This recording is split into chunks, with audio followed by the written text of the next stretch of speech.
So I'll do a bit of swapping the rig from one bike to the other so we can see how it comes off and goes back on again.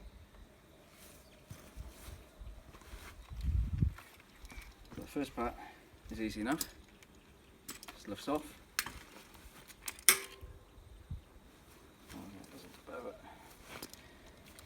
Then from here, see, all we've got is they've got that ring that's been set on there. So from here you've got this bit of slack, so bring the ring forward and pull the pipe forward. Slack's now here.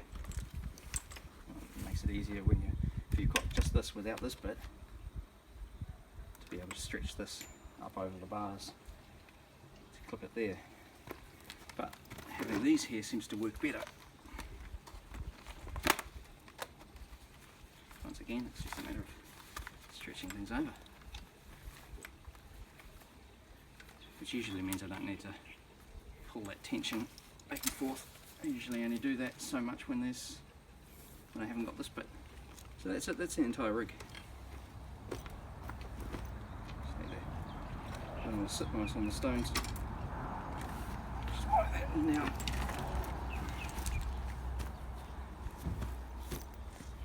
So, a couple of inner tubes, pipe, a couple of nuts, a couple more inner tubes, and a ring. Put it back on again. Threading through here so that it's not going to pinch all these cables and pull them tight. When it does that, it starts pulling on the brake. Drop one side over the seat, and you see it doesn't really matter whether it's a guy's style or a girl's style. It goes on just the same. Pull that tension up so it's nice and tight there. Let the ring drop back down.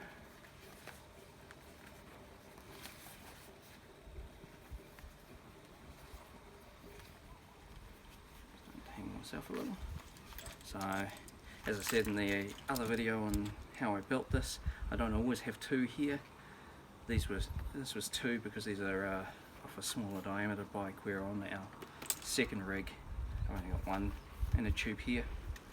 I do like the double though, it gives a bit of extra spring.